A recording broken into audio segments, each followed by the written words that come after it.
नमस्कार, आप सभी का स्वागत है आपके अपने इस चैनल ऋषि ज्ञान माला में। ये शब्द विचार श्रृंखला का तीसरा वीडियो है। शब्द विचार के पहले वीडियो में आपने शब्द की परिभाषा व शब्द के भेद को समझा था तथा दूसरे वीडियो में पहले भेद अर्थ के आधार पर तथा दूसरे भेद उत्पत्ति के आधार पर शब्द को समझाया गया था। यदि आपने पिछले वीडियोज़ नहीं देखे तो चैनल पर जाकर ज़रूर विजिट करें। अब आज हम अध्ययन करेंगे शब्द के तीसरे व चौथे भेद का, जो कि रचना के आधार पर व प्रयोग के आधार पर है। तो आइए देखते हैं रचना के आधार पर शब्द कितने प्रकार के होते हैं। तो रचना के आधार पर शब्द के 3 भेद किए गए हैं। कौन कौन से? रूढ़ शब्द, यौगिक शब्द और योग रूढ़ शब्द। रूढ़ शब्द कौन से होते हैं? तो रूढ़ शब्द की परिभाषा देख लेते हैं। रूढ़ शब्द का अर्थ होता है निश्चित या तय हो जाना। वे शब्द जो किसी अन्य शब्द के योग से नहीं बने हैं उन्हें रूढ़ शब्द कहते हैं। रूढ़ शब्द की विशेषता यह होती है कि रूढ़ शब्द में संधि, समास, उपसर्ग एवं प्रत्यय नहीं होता है।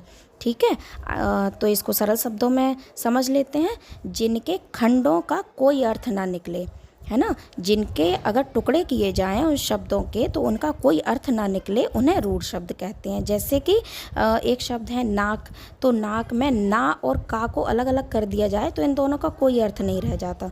तो ये इस प्रकार के शब्दों को रूढ़ शब्द कहते हैं। इसके उदाहरण क्या हैं? जैसे नल, दिन, दीपक, कान, स्त्री, गाय, देवता, आकाश, है ना। इन शब्दों के को अगर इनको अलग अलग किया जाए तो इनका कोई अर्थ नहीं रह जाएगा।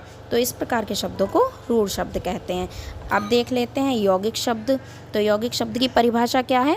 वे शब्द जो 2 या 2 से अधिक रूढ़ शब्दों से मिलकर बने हों तथा अपने मूल शब्द से संबंधित या किसी अन्य अर्थ का बोध करवाते हों तो उन्हें यौगिक शब्द कहते हैं, है ना।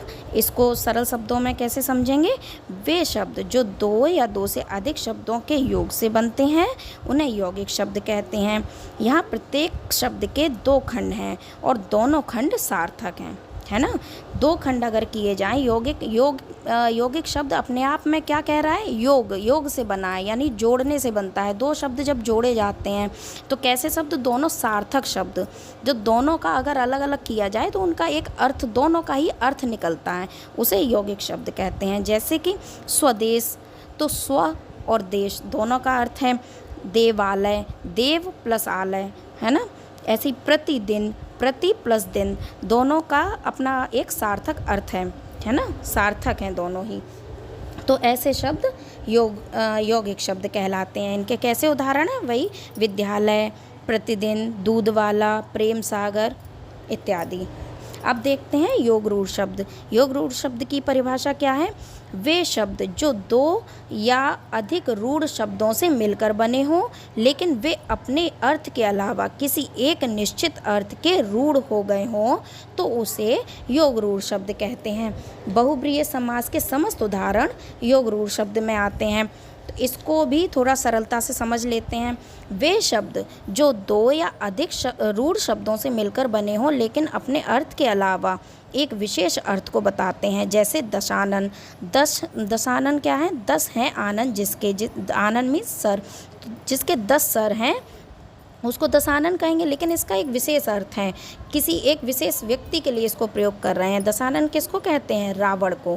रावण के लिए दशानन का प्रयोग किया जाता है। तो ये इस तरह से हो जाते हैं ये योग रूढ़ शब्द, जो कि अपना स्वयं का अर्थ छोड़कर किसी और अर्थ के लिए प्रयोग किए जाते हैं, किसी और शब्द के लिए प्रयोग किए जाते हैं, उसको योग रूढ़ शब्द कहते हैं। ऐसे दूसरा उदाहरण क्या है? जैसे गजानन। ये किसके लिए प्रयोग किया जाता है? गणेश जी के लिए, है ना। गज जैसे सर वाले, तो उनका किसके लिए प्रयोग करें? गणेश जी के लिए। इसी तरह के और भी उदाहरण हैं, जैसे लंबोदर हैं, त्रिनेत्र, घनश्याम, चक्रधर। चक्रधर कौन है? विष्णु जी, है ना, उनके लिए इसको प्रयोग कर रहे हैं। वैसे इसका अगर खंड किए जाएं तो इनका अर्थ अलग निकलेगा, अपना अर्थ अलग है, लेकिन किसी व्यक्ति विशेष या किसी विशेष के लिए जब प्रयोग किए जाते हैं तो जो शब्द अपने शाब्दिक अर्थ से हटकर एक विशेष अर्थ बताते हैं उनको योग रूढ़ शब्द कहते हैं। आशा करती हूँ आपको इतना समझ में आ गया होगा। ठीक है, तो अब देख लेते हैं प्रयोग के आधार पर या रूपांतरण के आधार पर शब्द के भेद। तो प्रयोग के आधार पर या रूपांतरण के आधार पर शब्द के 2 भेद किए गए हैं। कौन कौन से? विकारी शब्द और अविकारी शब्द। विकारी शब्द कौन से होते हैं? वे शब्द जिनका रूप परिवर्तन की इकाइयों, कौन कौन से, लिंग, वचन, काल, कारक, ये इकाइयाँ होती हैं, इनके अनुसार परिवर्तित हो जाता है। लिंग, वचन, काल, कारक के अनुसार जिन शब्दों को परिवर्तित कर दिया जाता है उन्हें विकारी शब्द कहते हैं। ठीक है। समस्त संज्ञा शब्द, सर्वनाम शब्द, विशेषण शब्द एवं क्रिया शब्द विकारी शब्द होते हैं। ठीक है। जैसे लड़का, पुस्तक, छात्र, लड़की इत्यादि, है ना, ये सारे विकारी शब्द में आएंगे। हिंदी व्याकरण में कितने विकारी शब्द होते हैं? हिंदी व्याकरण में 4 विकारी शब्द बताए गए हैं। कौन कौन से? संज्ञा, सर्वनाम, विशेषण और क्रिया। ठीक है। तो विकारी शब्द क्या कौन से होते हैं? ऐसे शब्द जिनके रूप में लिंग, वचन, कारक, काल, पुरुष आदि के कारण कोई विकार यानी परिवर्तन हो तो ऐसे शब्दों को विकारी शब्द कहा जाता है। ठीक है। अब देखते हैं अविकारी शब्द कौन से होते हैं। अविकारी शब्द अ और विकारी से बना है जिसका अर्थ विकार के बिना होता है। अतः वे शब्द जिनका रूप परिवर्तन की इकाइयों यानी लिंग, वचन, काल और कारक के अनुसार परिवर्तित नहीं होता है, जिनका रूप परिवर्तित नहीं होता है, उन्हें अविकारी शब्द कहते हैं। हिंदी व्याकरण में कितने अविकारी शब्द होते हैं? इसमें भी 4 अविकारी शब्द होते हैं। कौन कौन से? क्रिया विशेषण, संबंध बोधक, सामुच्चय बोधक और विस्मयादि बोधक।